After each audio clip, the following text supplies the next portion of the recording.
Attention, attention, all personnel. Incoming podcast. This is MASH Matters.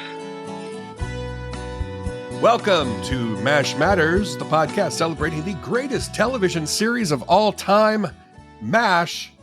I'm Ryan. I love the show. He's Jeff. He was on the show. Hello, Jeff. Hello, Ryan. Yeah. Oh, hi, folks. Thank you. Thank you so much.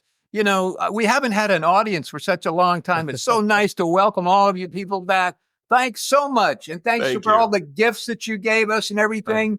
Don't hesitate to do that anytime you'd like. Thanks so much for coming. All right, sit down.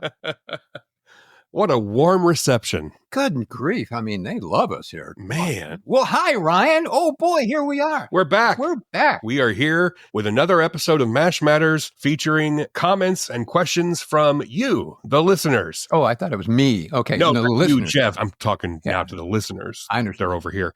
Before we start, I know we had a holiday season here, and my wife gave me a couple of wonderful presents. And I just like to express my thank you to her for doing that. And I also like to say what the presents were. And the presents were 2 pairs of Skechers slip-on shoes.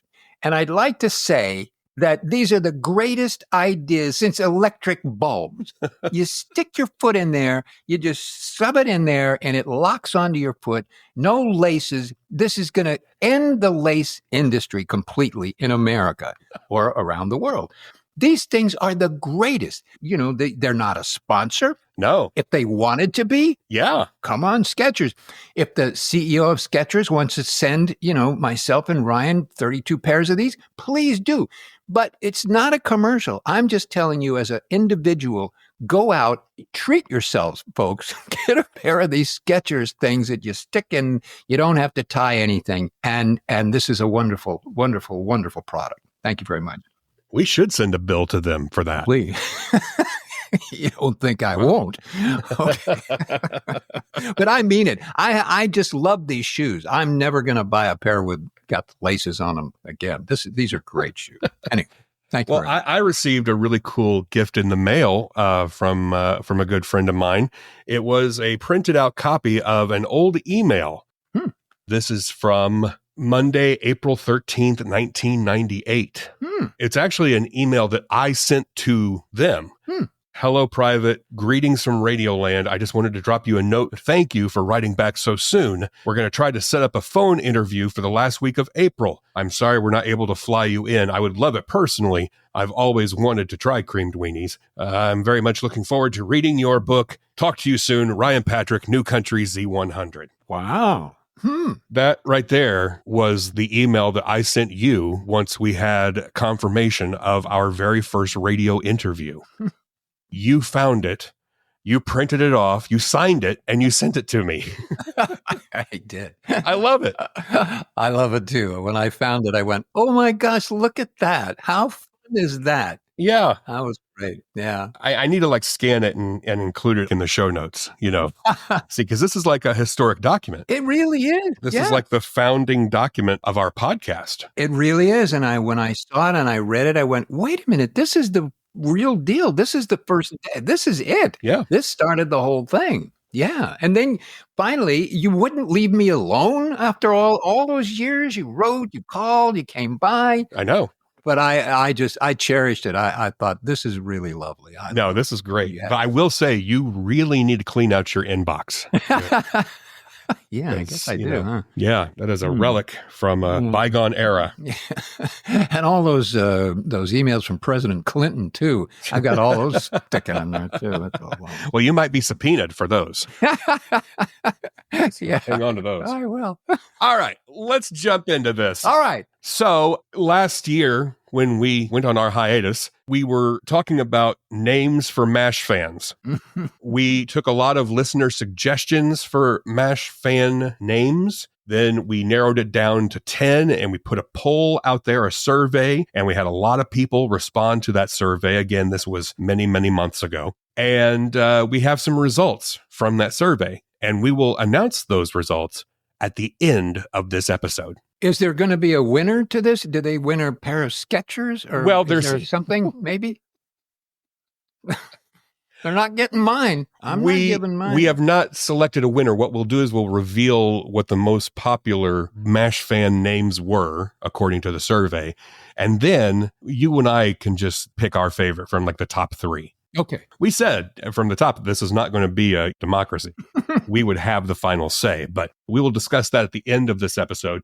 To start this episode off, we are going to talk about some tags. Mm-hmm. Tags being the final scene at the end of the show before it went to the end credits. Yes. And so we had a few people write in about that. We have a wonderful comment from Brian in Canada. Hello, Ryan and Jeff. Since I finally caught up to all the podcasts, I've been meaning to write you an email, but looking for a good subject to write about. However, in episode 125, the question about the episode tags got me thinking. One of my favorite that always sticks in my memory is from an early episode where Hawkeye, Trapper, Frank, and Margaret are discussing something. The episode starts to wrap up, and there is noise over the dialogue, but I listened to it carefully, and I could hear what they said, and it plays out like this. Trapper grabs Frank, dips him, and appears to be trying to kiss him. Hawkeye asks, "Is he better than a nurse?" Trapper looks at Hawk and says, "You mean he's not a nurse?" and drops Frank on the floor. It's a short scene that doesn't really get noticed, but it's still a great comedic moment. Love the podcast and hope for many more. And Charlene says, my favorite is at the end of Margaret's engagement when Frank makes the joke about a little youth might be nice for a change. I think that would have been a perfect stepping off point for them to tweak his character and make him more personable. Not saying that he would have stopped being Frank Burns. He could have still had his snide ways, but they could have made him more like one of the guys because that was the perfect setup for that. Just my opinion. Also, say hi to Walter and George for me. Well, thank you, Charlene. And if this is your first time listening, Walter is my dog. He is, I think, 8 years old now. And George is Jeff's bird. And I think she's going to live to, 123? I'm pretty sure. I'm Sure. Who out there would like to inherit my bird? Please drop us an email. I think she's 38 right now. Wow. She's 38. She's a double yellow-head parrot. Wonderful bird. Anyway, Steve says, "Hi, Ryan and Jeff. On one of your last episodes, the topic came up of favorite tag scenes in a MASH episode. There is one I particularly like. The episode is called Nurse Doctor. At the very end, when the water supply is restored to the camp, Klinger comes in with a schedule of when people can use the showers. He yells out the first name and everybody rushes him. And then he stands up, sticking to his plan, and yells, 'Baker!' Freeze frame. Absolutely classic." There you go. That is my favorite moment of that episode, too, because it's the end of the episode. Yes. Yeah. Yes.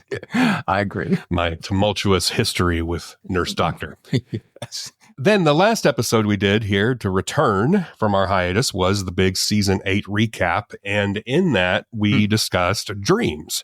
And there were 2 responses in particular, one from Charlotte and one from Rebecca. Mm-hmm. You took those comments and you passed them along to somebody, Jeff. I passed them along to Alan Alda, who wrote that episode and directed it. And I thought I thought those comments were really lovely, and I sent them to him. And here is his response. "Thanks, Jeff. It was touching to see those emails. And your note made me sorry I didn't include Igor's nightmare, which would probably be a scene where he endlessly scoops food onto people's trays only to have them shoot him in the chest over and over again. On second thought." Yeah. So, Charlotte and Rebecca, your wonderful comments were read by Alan, and he loved that.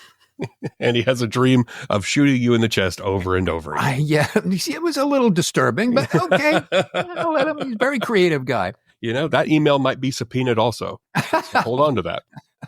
All right, let's jump into some new listener comments. And when I say new, some of these comments may be years old. So if you wrote to us anytime in the last 6 years, we might get to your email eventually.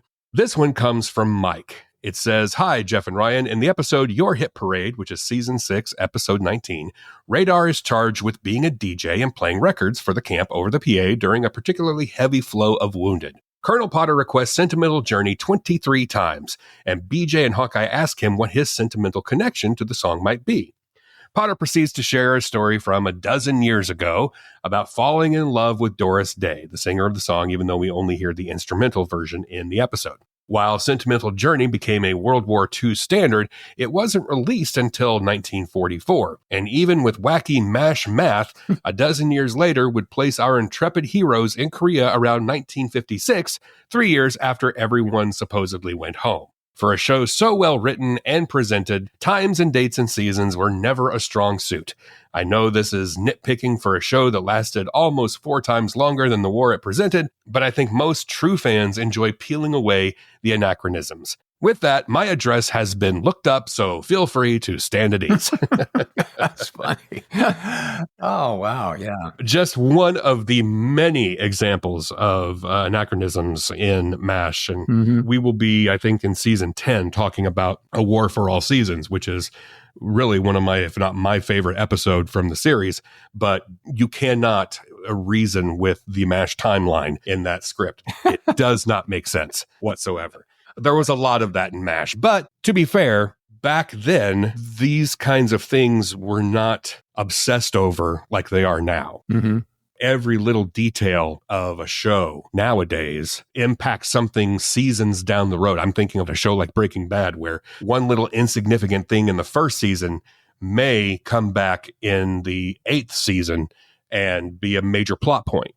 So there's a lot more attention to that nowadays than there was back when MASH was on the air. You're very true. And we did not have all the access to that electric internet that we do now. We couldn't check things and we couldn't Google things and we couldn't do all those things that anybody can do from their garage in their underwear now. So plus that the producers actually, this is a little known fact, the producers did not allow anywhere to wear watches or have calendars. So that nobody knew what time it was or what year it was or day or anything. So that may have influenced some of that. Interesting. Yeah.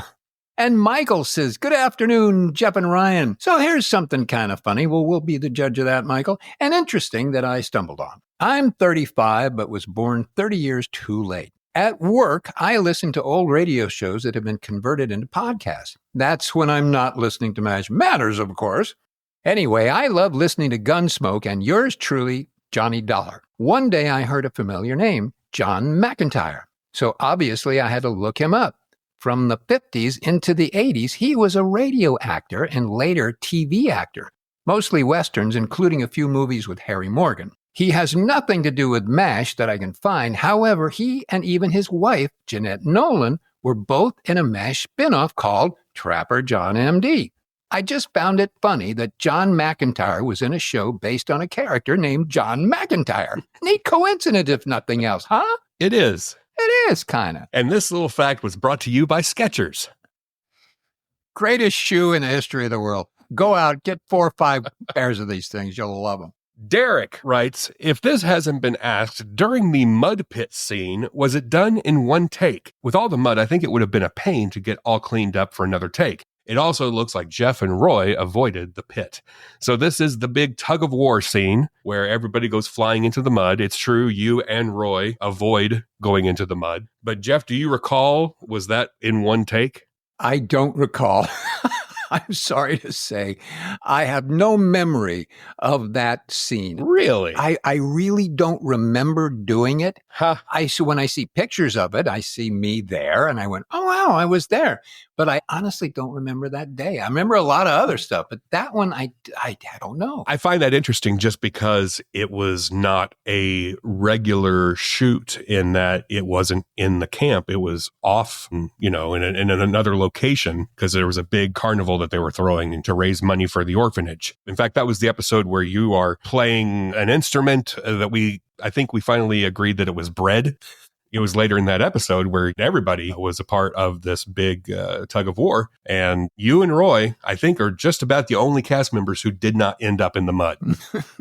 Well, I'm glad that happened that way. Yeah. Perhaps if it had happened that way, I would remember it. But for some reason, I just don't remember that scene. That's wild. I look at that picture and I love the picture because it's all so fun in the tug of war and it all looks so fun. But boy, I don't remember a darn thing about it. Derek, I would say that you're right, that it was probably done in one take. Everybody would have had to have gone and showered, and all the clothes would have been changed for another take. So my guess is that it was probably one take. A very good point. Yes, indeed. I'm sure it was, because to your point, which is absolutely accurate, that would have required actors to get cleaned up and dried off and change of clothes, and nobody would have time to do that. They just wouldn't want to do that because it would cost too much money. They ran overtime. So you're right. I'm sure the whole thing was done in one take. I just don't remember the take. I just assume that you didn't go into the mud because you had it in your contract not to mess with your hair. Exactly right. You got that exactly right. Thank you. Oh, golly. All right. So Logan says, hello, Jeff and Ryan. My name is Logan, and I'm from Buffalo, New York. Well, I'm sorry, Logan. About a year or so ago, I left a voicemail talking about how I am trans and my curiosity about how the writers chose who to show support for within the show. Thank you for replying. By the way, it made my dad so thrilled to hear my voice on your show. Now I'm nearly 2 years into my hormonal transition, and I have a surgery scheduled for November. During my 2-month recovery, I plan to do a full watching of all seasons of MASH. For how much I've watched it, I've never actually seen every episode. With all that downtime, I plan to rectify that. I also have Lord of the Rings, Fallout, Ted Lasso, and others on the list to watch in case I get bored with MASH, but I probably won't. Well, of course you won't, Logan. For school, I did a podcast episode inspired by you guys about how mental health is portrayed on MASH and how it compares to the real mental health issues soldiers, doctors, and refugees suffered during both the Korean War and the Vietnam War. Through my researching and gaining an obsession with the last episode of MASH, I learned that the writers did an incredible job in portraying as much as they did about disorders like PTSD and depression, as well as shock and other traumatic mental illnesses. Additionally, the role Sidney Freeman played as a military psychiatrist was very accurate to the time. My question, if you guys do have an answer, well, that's questionable, is about how they were able to do that. Did the writers interview people? Did they go to the library and look it up? Were there specialists behind the scenes to inform how certain characters would act? Because God, is it surprisingly good for the 1970s. No offense.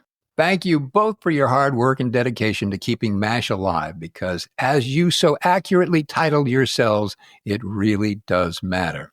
Logan, that's really interesting. Thank you very much for writing that. I'm sure you won't get bored watching all the episodes of MASH. Yeah. Well, Logan did send this during our hiatus. So when Logan says that the surgery was scheduled for November, it would have been last November. So we hope your surgery was successful and that you are in the midst of your recovery right now and watching all the episodes of MASH. Indeed. Regarding your question, Larry Gelbart did so many interviews with doctors and psychiatrists and everybody who was involved with being on the front line of the Korean War. And they were able to take a lot of the information they got firsthand from these doctors, these specialists, and implement it into the show. And then they also had Dr. Deschelle, who was the medical consultant for the show, if they had any questions about that. I'm sure that they also consulted psychiatrists to get into some of these as you referred to, the PTSD and other traumatic mental illnesses. Yeah. Anyway, you kind of answered your question, Logan. They did interview a lot of people and they did go look it up, and there were specialists behind the scenes to inform how the soldiers would act. And I went to them as well to find out how I could act, because me in acting, I had to learn how to act. And so I went to a therapist and a psychiatrist to figure it out. I'm just kidding. I would have, but I didn't at the time. Isabella writes, hi, Ryan and Jeff. I have a similar story as other fans, but I wanted to share mine with you guys. I recently graduated college, and last fall I took a class called History of Broadcasting. Once we got to the 70s era, my professor decided to turn on an episode of MASH. Of course, it was the famous Adam's Ribs. I was excited to watch it because I had never seen the show, and my grandfather was a huge fan. He was a Vietnam veteran that unfortunately passed away over a year ago. But I remembered seeing the opening credits on his TV when I was younger, and I always thought the show was a drama. But I really enjoyed the episode and decided to watch more on Hulu when I got home. I told my grandfather's son, my dad, that I watched MASH, and he said, "This is what we're paying in tuition for?" Now I watch the show every day, and I believe my grandfather had something to do with this recent obsession. But I know he would be proud that I became a fan. Thank you for the podcast. What a great story. Yeah, that's great. Now, did you get the grandfather's voice from a tape or something? How did you do that? I was just going on my years of experience as a father myself, knowing other fathers, having a father, I have one. I'm a method actor, Jeff. I take a lot of fathers and I internalized it, and then I used it to come up with this voice for her father. Wonderfully done. You just pulverized all those fathers into your soul. Yes. And let them breathe out through your own stuff. And that's what we heard. Actually, I just pulled it out of my butt. Yeah, okay. Well, anyway, so Rebecca writes, I am a longtime MASH fan. I listen to the podcast and am always watching the show. There was one thing that I have always wondered about. In the OR, they all wear a surgical off-white stocking cap. Potter usually has his glasses taped onto his cap. Everyone seems to have their cap pulled down except for BJ. BJ's cap is never pulled down. It just seems to sit on the very top of his head.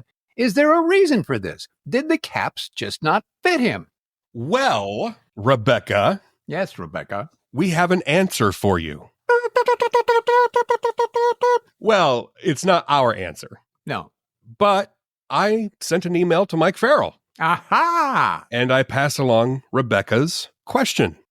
And Mike graciously answered. Hi, Rebecca. I just rolled up the sides of the surgical cap, maybe a bit more than Alan or the others, but it never seemed excessive to me. It was certainly more comfortable than down around my ears. There you go, ladies and gentlemen.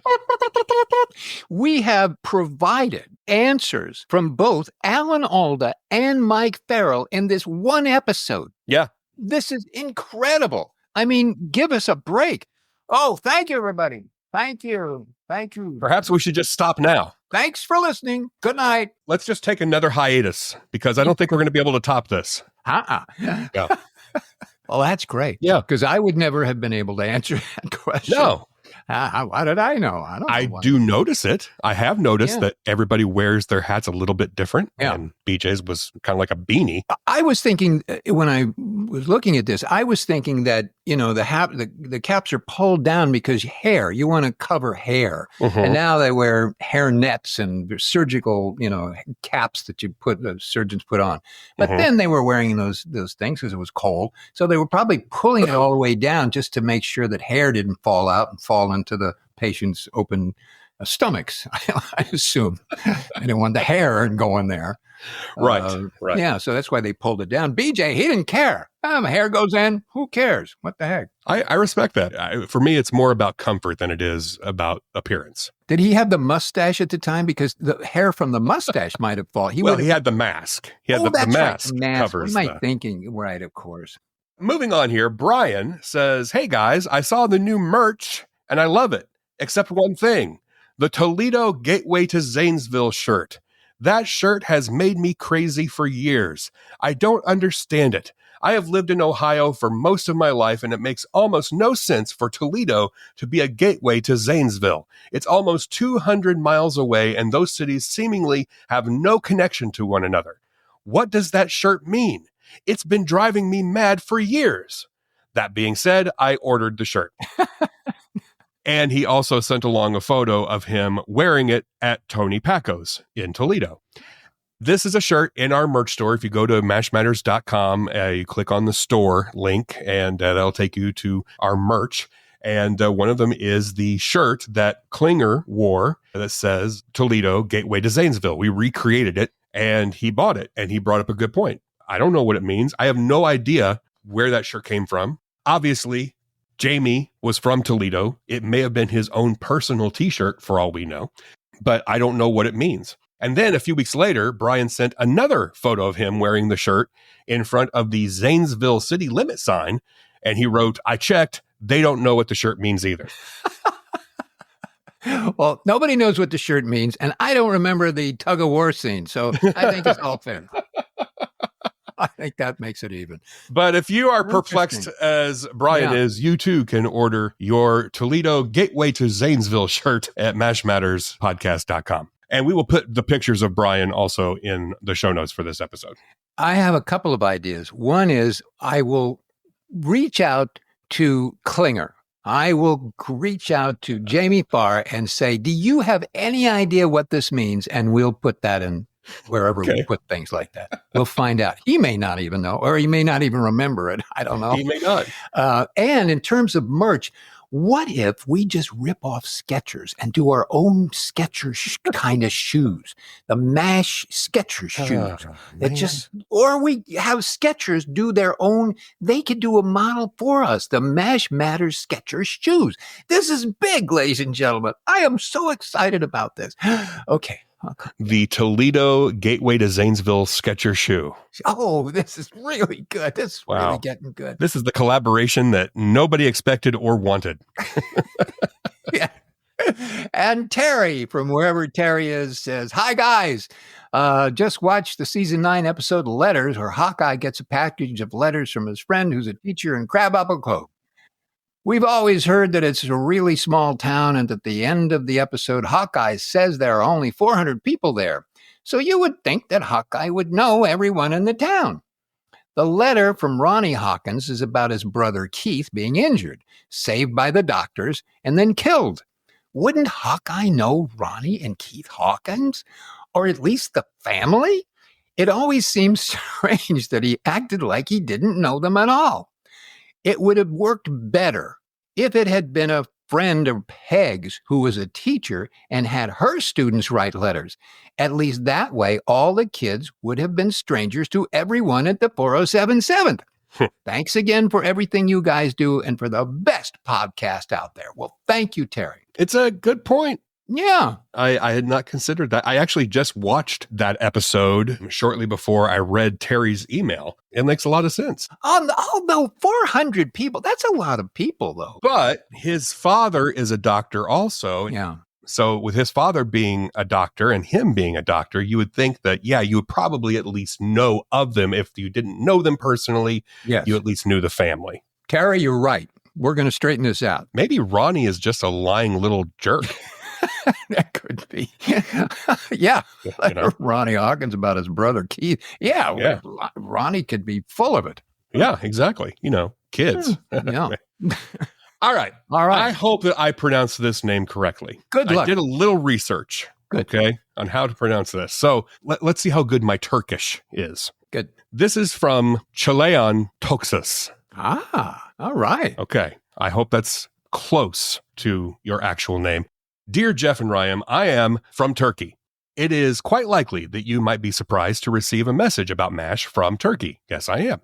I discovered your podcast thanks to the MASH historian. I have been a huge fan of this show since 2004. I dedicated a tremendous amount of time and attention to this unique show because first, I really wanted to discover a war-oriented movie or TV series which does not delve into the banal militaristic heroism or any kind of victory/defeat duality.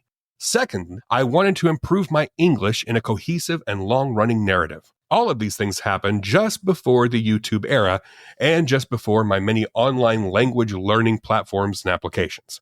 In 2004, the Wikipedia project was in its early stages, and solid, handy encyclopedias were still available at that time thanks to my father's commitment to keeping knowledge at an easily reachable distance on our home bookshelves. I first discovered MASH in Encyclopedia Britannica, the Turkish edition, 32 volumes, and thought if a TV series like this earned its place in a volume of Encyclopedia Britannica, then it's worth taking seriously. After a couple of days, coincidentally, a very old Turkish columnist mentioned MASH in his weekly article and wrote how this TV series shook America during the 70s despite not being explicitly about the Vietnam War. I was shocked to learn that the Turkish army had participated in the Korean War. Many stories were told about this war in the Turkish literature and media. New memoirs still appear from time to time. Even the tourism between Turkey and South Korea is on a whole other level today. I would like to ask a question. I am about to buy Alan Alda's Never Have Your Dog Stuffed. As far as I've searched, it seems that there are 2 editions of this book. The first is a 2005 hardcover edition with a page count of 240. The second is a 2007 paperback edition with a page count of 320. As you may have noticed, the page counts differ significantly. If you have had a chance to compare these 2 editions, could you please tell why there is such a huge gap between the 2? Almost 100-page difference, it looks like. If there are additional, completely new stories provided by Alan Alda in the 2007 edition, then definitely I'm going to buy this edition. Wow. Well, thank you, first of all, for finding us and listening to us and enjoying the show from Turkey. This is our first listener from Turkey that I know of. Welcome. Thank you. That's wonderful. Amazing. Thank you. You talk about improving your English. Your English is better than mine. So congrats on that. In regards to your question, I'm not going to pretend that I know the answer because I do not have either edition of that book. I do have that book, but it's a completely different edition than these 2. But my guess is that there are no differences as far as the content in either book. If you take a larger hardback edition with 240 and you make it smaller into a paperback edition, and depending on what size the paperback is, it's going to make the page count higher. And that's my guess. I would say that either one of those would be fine to read. And it is a great book. Yeah, I agree. Yeah, I think you're dead on correct. I think that's what happened. I too have the book, and it's a great book. I have both books. He wrote another book. Yeah. Which I also have. But he's written several, yeah, several books. And it's a great book. You'll enjoy it. Whichever version you get, it's, you're not going to miss anything. Just get it and have a lot of fun. Thanks again for writing from Turkey. That's really fun. That's lovely. I love hearing from listeners from other countries. Yes, and I learned something. I did not know that the Turkish army participating in the Korean War. I did not know that. Well, in several episodes, there were Turkish soldiers. Oh, that's right. Yes. Yeah. Well, see, I didn't remember that either. I don't remember that. I don't remember the tug of war scene. And Leah says, hi, Ryan and Jeff. Ryan, so glad you are on the mend. Yay, Ryan's on the mend. All right. Thank you. All right. Here we go. All right. Darn straight. Thank you. Sounds like it's been quite the journey. Mm-hmm. I hate the week I have a stuffy, runny nose from a cold, much less dealing with sinus issues and surgeries for over a year. Mm-hmm. I've been a Patreon member for quite a while and can't recall hearing my shout out, although I am the first to admit a somewhat faulty memory. Yeah, well, I get that. Nonetheless, if you wish to remedy the situation, I am pretty sure I am at least a colonel by now, if not a general. All right. Well, Leah, actually, I guess I should be formal and call you by your full name, Captain Leah Walker. I'm sure that at some point we have given you your shout out. I cannot tell you when it happened, but I am afraid that we can't go back and redo it now, Captain Leah Walker. It's just not part of our protocol to go back and give shout outs once again after your shout out has already been read. So Captain Leah Walker, Patreon VIP, I hope you understand why we can't give you another shout out, Captain Leah Walker. I just wish I could remember Captain Leah Walker. I can't. I just wish I could remember Captain Leah Walker. She was in the scene with the tug of war. Oh. Do you remember that now? No. Okay. But let's give a shout out to people other than Captain Leah Walker who have decided to support us on Patreon. And these are all new Patreon members who joined us during our hiatus, which is even more impressive. Seriously. I mean, thanks to everybody who stuck with us through the hiatus, but to actually join while we're not even on the air, hey. Well, if they join when we're not on the air, why are we even doing this? They just keep joining. We don't even have to do it. That's true. Maybe they joined because we weren't on the air. Oh, interesting concept. By saying their names here, we may risk them canceling their support. Let's try it. Big shout out to Private Rob Bruckner. And Private Mary Hostetler. Private Shirley Banks. Corporal Daniel Myers. Corporal Dave Giles from Australia. Corporal Lewis Evans IV. Captain Kathy Carmichael. And Captain Manfred Hilgers from Germany. And if you would like to be a part of this community, go to mashmatters.com/support and sign up to be a Patreon VIP, just like all of these people and Captain Leah Walker. But enough of that. Enough of that. Let's move on here. Rich says, I have a question for Jeff. Ah, all right. You keep mentioning about your comedy team. Ah, yes. Whatever happened to your partner? I know that he ended up on a few episodes of MASH, but are you still friends? Do you still talk? I'm in episode 56 right now, so please forgive me if you've already answered this question. Also, I do interchange other podcasts within yours, so I might have missed if you did answer. Well, first, why are you cheating on us with other podcasts, Rich? That's my first question. Thank you for being truthful, but it does kind of hurt. It's a little hurtful, isn't it? We're going to have to get into therapy or something. Pod therapy, something like Pod that. therapy. But we have not discussed this. So, Jeff, the floor is yours. Interesting, Rich, that you posed this question to me at this wonderful time. My partner, Bill, and I, we weren't in contact, but after many, many years, over the last few months, we are now back in contact. Oh, good. So I'm very excited about it. We have a long-time friendship. We may be able to resume our comedy team and do the seniors tour. It would be all right. It's okay with me. But yes, we're now in contact again, and I'm very, very happy about it, and hopefully he is as well. So thank you for asking. Nice. The Garrett and Maxwell comedy team rides on. The seniors tour, that's like nightclubs, but only in the afternoon, right? Yes, they're matinees. They're all matinees. Yeah.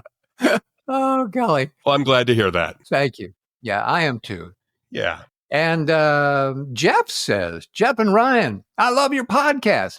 Well, you got the same name, for gosh sake. You got to love the podcast. I just discovered it a few weeks ago and have been binging ever since. I just finished episode 64, where you discuss who played guitar on the MASH theme. I've always loved the theme, and I arranged a single guitar version of it. You can listen to it here. Aha. Mm-hmm.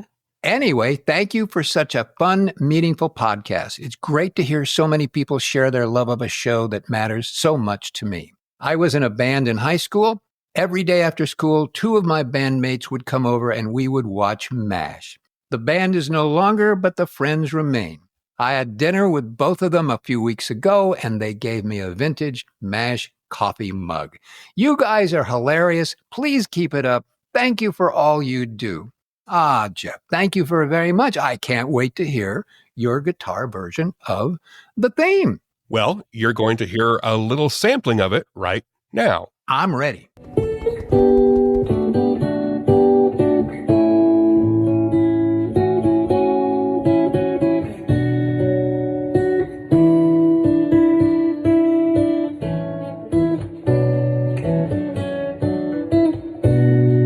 Wow. There you go. That's just a snippet. Yeah, just a little sample there of Jeff's theme that he arranged. Well done.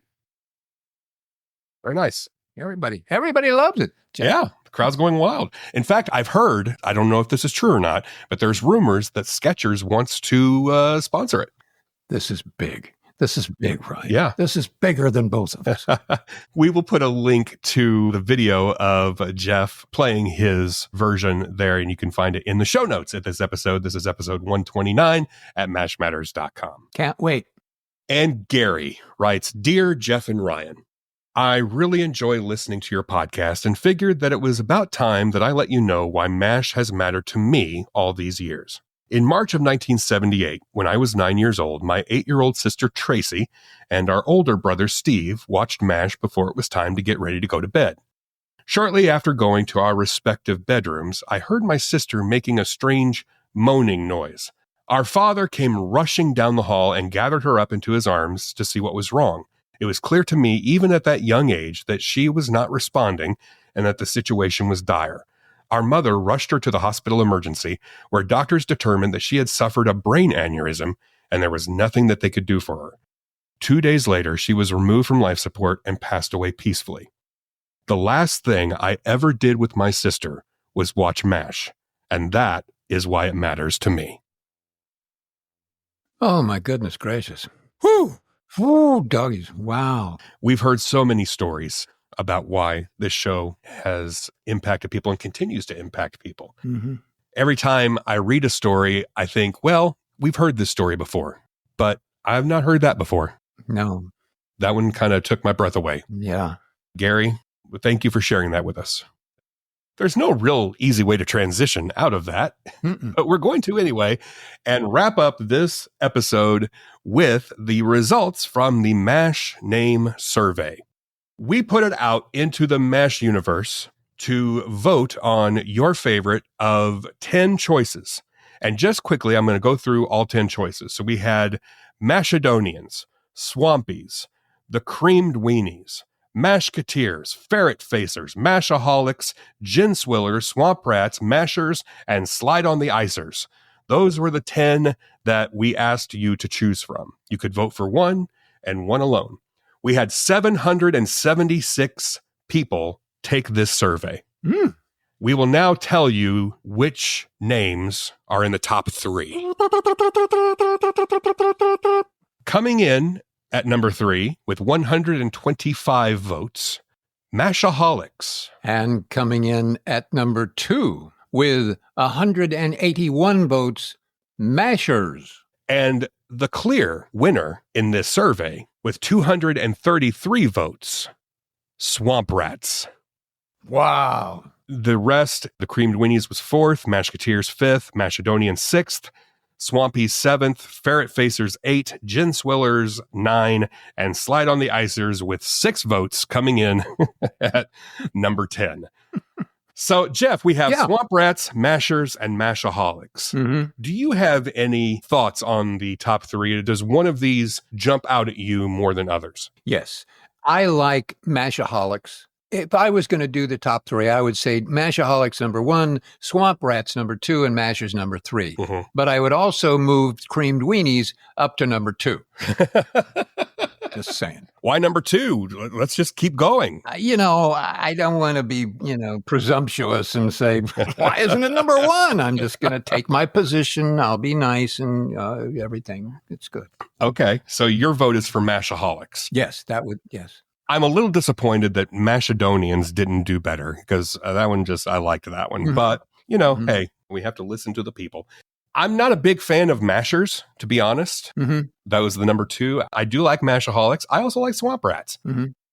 If I had to choose between the two, I think I would also go with Mashaholics. The reason why is because it's easy for people who are not MASH fans to be able to identify who we're talking about. Swamp Rats, it does effectively encapsulate what MASH is and who the people are on MASH and are the fans of MASH. But if you're outside of the MASH universe and you hear Swamp Rats, it's not necessarily a pleasing image. It's not. No, you don't want to go to sleep with that image in your head, do you? Yeah. But I still like it as number 1. I do. I think it kind of really fits. So are we going to take advantage of our veto power and move Mashaholics to number 1? Or do we put another poll out in the field between Mashaholics and Swamp Rats and let the people decide? As much as I would like to control everything having to do with this podcast, why don't we let those who are listening to it voice their opinion about those two? I would be willing to do that. Okay. So if you follow us on any of our social media, Facebook, X/Twitter, Instagram, we will share a link to this poll. Yes. And you have a very important job, and your job is to choose between Mashaholics or Swamp Rats as the official name for MASH fans. Now, Jeff, are we going to abide by the results, even if they do not go our way? No, absolutely not. Okay. Do whatever we want. We just want to appear we are benevolent rulers. Yes. All right. So we'll put it out there and you can vote. And that's it for this episode. We made it through another one. We did really well. Thank you, everybody. Thank you. And we've even got maybe a new sponsor. My gosh, I see a Skechers truck pulling up in front of my house right now. This is exciting. No, those are the Skechers lawyers pulling up in your driveway right now. Oh, darn it. We will keep you posted on this situation as well. Until then, here's looking up your old address.